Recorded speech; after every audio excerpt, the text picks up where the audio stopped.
Hi everyone, my name is Emily Buff. I am a kindergarten teacher here at Eastside Elementary School, and I'm here to give you some guidance on digital learning and some guidance on your brand new Chromebook. So the first thing that you're going to want to do obviously is to make sure that your Chromebook is charged and ready to go every day before class time. We would just hate for your laptop to die in the middle of a lesson. So what I always do is I always charge my Chromebook overnight. I just plug it up before I go to bed so that when it's time for class, it is charged and ready to go. Once your Chromebook is charged, you're going to want to turn it on.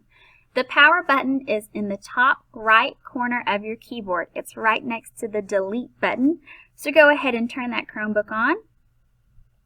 And then you're going to see a login screen. There are directions on the login screen. If you need some help, you're just going to press Ctrl, Alt, Delete, and then you're going to log in using the information that your teacher gave you. If you've maybe misplaced your login information or you're just not sure what it is, go ahead and reach out to your child's teacher and they will be happy to provide you with your username and password. Once you've logged in using that information, just press Enter, and you're going to see a screen that looks a little something like this. The next thing that you're going to want to do is find something called ClassLink. The ClassLink icon says ClassLink, and it also has some blue and yellow stars. You're going to double click that, and then when it pulls up, it's going to look something like this. You are going to use the exact same login information that you just used to sign into the computer. So your username will be the same, your password will be the same, and then click Sign In. Your student's portal page will look like this. The great thing about the portal is that it has everything that you will need for digital learning. It has your teacher might assign something on Classworks. To get to Classworks, sign into ClassLink and click right here. They might want to do something on Illuminate. You just log into the portal and click on Illuminate. In music class, you might use Quaver. You're going to click on the Quaver icon. And the great thing about ClassLink is that it signs into all of these things for you. So once you're signed into here, you're signed into everything. The one main app that you're going to use is Google Classroom. So once you get to ClassLink, always click on Google Classroom. It's right here. It's a little chalkboard. It has some cute little people drawn on it. Go ahead and click on Google Classroom. You're going to have all sorts of different classes on here. You'll have music, you'll have PE, you'll have art. You're going to click on the class that you're going to need right then. So if you're going to music class, you're going to click on Miss Breeding's class right here. If you're going to PE, you'll click on Coach Branson's link right here. You're usually just going to go to your homeroom teacher's class. So my students would click on Miss Buff's class. And then to get to our class every day, to our virtual digital instruction online with your teacher in your class, it's going to be so great. To get there every day, you're just going to click on this link at the very top. It's the same link every single day. It never changes, and it will always be right here. So to get to class, go to Google Classroom, click on your class, and you'll click on the Meet link right here. Your teacher is going to also give your child some assignments in Google Classroom. I've set up just an example to show you right here. To get to all your child's assignments, you're going to click on Classwork. Here's an assignment for you. I'm going to click on View Assignment. The directions say, tell your teacher hello. If you have a question for your teacher, you can post it right here in the private comments so that it's just between you and your teacher. If you don't mind everyone seeing your question to your teacher, you can click Class Comment. But if you want it to be just between the two of you, I would recommend private comments. The directions are, tell your teacher hello.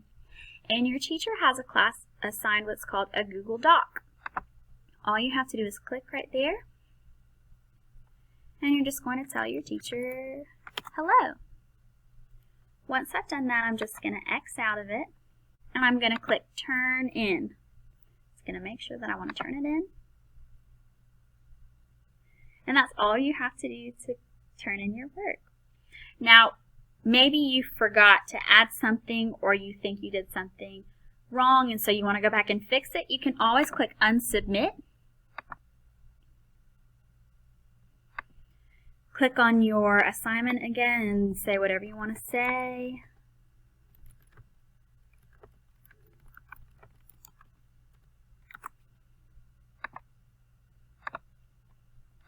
And then you can click Turn In again, and it'll be turned in.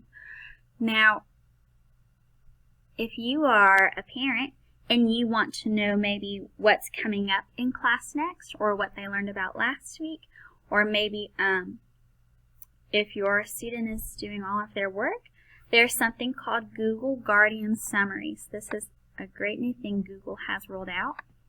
Your teacher is going to send you an email sometime asking you to accept an invitation for Google Guardian Summaries. When you get that email, you want to accept the invitation, and then it'll ask you if you want to get a weekly summary or a daily summary. So you can either get a Google Classroom email once a week or once a day. And that summary is going to have what they learned last week, what they're going to learn next week. So you'll see some upcoming assignments, and it'll also show you if there's any missing work from the week before. So here's an example of a Google Guardian Summary. It shows you what week you're looking at, and it's going to show you what work is missing from last week, and then it's going to show you your upcoming assignments, so due next week. And it's going to split it up by class. So for younger grades, it would just be your homeroom class, and then maybe what's going on in music and what's going on in art and what's going on in PE. For older students, it would be more like what's going on in math and what's going on in science and reading and social studies. And so I would really encourage you to accept that Google Guardian invitation when you get that email, and to sign up for those summaries and to look at those summaries so that you can know what's going on in your child's classroom. If you have any questions, whether it be about school or about your Chromebook or Google Classroom, always reach out to your teacher. You can reach them by email or by ClassDojo or by phone. You can also email our media specialist, Dr. James. Her email is linda.james@dcssga.org. She is a whiz at Chromebooks and Google Classroom and ClassLink, and she will be more than happy to help you. I hope that this video has been helpful for you as well. Stay tuned for just a little bit to see some great tips and tricks for how to make digital learning as successful for your child as possible.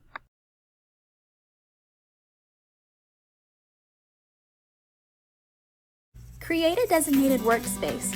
Consistency will help your student focus on their assignments rather than their surroundings. Keep food, toys, tablets, and other distractors out of sight until the next transition period or the end of the school day.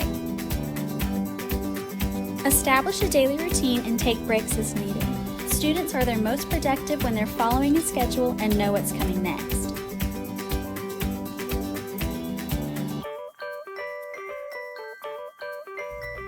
Provide assistance to your child as needed, but do not complete their work for them. If your child is struggling to complete a task independently, reach out to your child's teacher.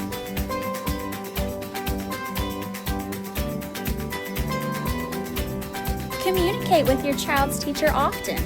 Teachers can be reached through phone, email, or ClassDojo. Celebrate the victories. Keep digital learning a positive experience for both you and your child.